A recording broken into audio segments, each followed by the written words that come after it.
حافظ نووی رحمہ اللہ نے نقل کیا ہے کہ جو بندہ چغل خور ہو، چغلی کرنے والا ہو، اگر ہمارے سامنے وہ آ کے کسی کی چغلی کرتا ہے تو ہمیں بعض ایسے کام ہیں جو کرنے ہیں، وہ بعض ایسے امور ہیں جو ہمیں اختیار کرنے ہیں جب ہمارے سامنے کوئی کسی دوسرے مسلمان کی چغلی کر دیتا ہے۔ پہلا کام وہ فرماتے ہیں، سب سے پہلا یہ ہے کہ اللہ یصدقہ۔ اگر آپ کے پاس کوئی آ کے کسی مسلمان کی چغلی کرتا ہے، اس نے آپ کے بارے میں یہ کہا، وہ یہ کہہ رہا ہے، اور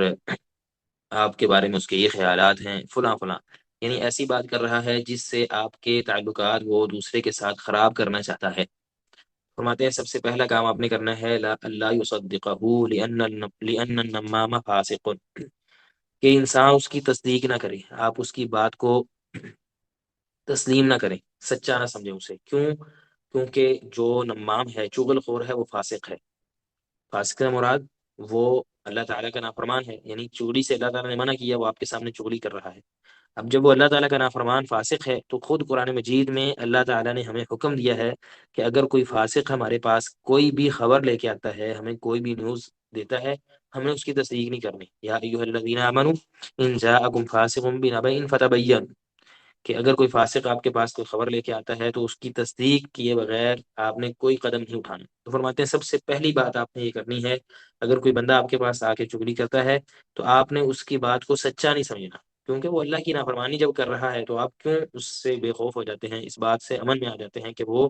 آپ سے جھوٹ نہیں بولے گا۔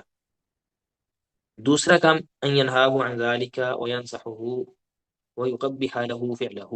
دوسرا کام یہ کرے کہ اسے منع کرے کہ آپ یہ جو خبریں لے کے آئے ہیں، آپ یہ جو اس کی باتیں میرے تک پہنچانے آ گئے ہیں،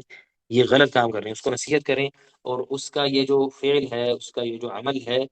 اس کے سامنے اس کی قباحت کو، شناعت کو، اس کے برا ہونے کو بیان کریں۔ الثالث ان یبغضہ فی اللہ تعالی فإنه بغيض عند الله تعالى ويجب بغض من أبغضه الله تعالى۔ تیسرا کام یہ کہ جس قدر اس نے یہ گناہ اور غلطی کی ہے، یعنی چغل خوری والی، اس قدر اس بندے سے انسان کو نفرت ہونی چاہیے۔ یعنی اللہ تعالیٰ کے لیے بغض کا مطلب کیا ہے؟ جو بندہ جتنا اللہ تعالیٰ کے قریب ہے، جتنا اللہ تعالیٰ سے دور ہے، اسی قدر اس سے بغض رکھا جائے، اس سے نفرت کی جائے، یہ بغض فی اللہ ہے۔ اور محبت اللہ تعالیٰ کے لیے کیا ہوتی ہے؟ کہ جو جس قدر اللہ تعالیٰ کے قریب ہے، اس اللہ تعالیٰ کے قریب ہونے کے باعث، اس وجہ سے اس سے اللہ تعالیٰ کے لیے محبت کی جائے۔ تو اس قدر آپ نے اس سے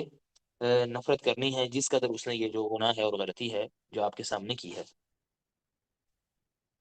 چوتھی چیز یہ ہے کہ اللہ یظن بأخیہ الغائب السوء، جو غیر موجود آپ کا بھائی ہے، جس کے بارے میں یہ بتا رہا ہے کہ اس نے یہ بات کی ہے، اس کے بارے میں آپ اب بدگمان نہ ہوں، بدگمانی نہیں آپ کے ذہن میں آنی چاہیے۔ پانچویں چیز یہ ہے کہ جو آپ کے سامنے چغلی کرے، اس میں مزید تجسس، بحث، پھر اس کے بارے میں مزید پوچھنا، مزید سے مزید جو ہے وہ آگے سے جاسوسی شروع کر دینا، تو اس بات میں بھی نہ پڑے۔ یعنی اگر کسی نے بات کر دی ہے تو کر دی ہے، اگر کئی بھی ہوگی تو کی ہوگی۔ یعنی پہلے تو بات، چوتھا تو یہ ہے کہ اس کے بارے میں بدگمان نہیں ہونا کہ ہو سکتا ہے اس نے کی ہوگی تو یہ مجھے آ کے بتا رہا ہے، اس طرح کی جو ہے وہ سوچ ہی ہونی چاہیے۔ پانچ یہ کہ یہ اب آپ کو آگے جاسوسی پہ نہ وہ آئے، جیسا کہ انسان کا نفس ہے۔ اور چھٹی چیز یہ ہے کہ اب آپ نے یہ والی جو آپ کو بات بتائی گئی ہے، اس کو آگے نہیں بیان کرنا، کیونکہ آپ نے شوگر خور کو کیوں منع کیا ہے؟ اس کو آپ نے جس کام سے منع خود کر رہے ہیں کہ تم نے کیوں اس کی بات میرے تک پہنچائی ہے، کیوں یہ بات نقل کی ہے، کیوں یہ تم نے چگلی کی ہے، جب آپ اس بات سے اسے منع کر چکے ہیں تو اب پھر آپ خود وہ کام نہ کریں کہ آپ وہ بات جو ہے وہ آگے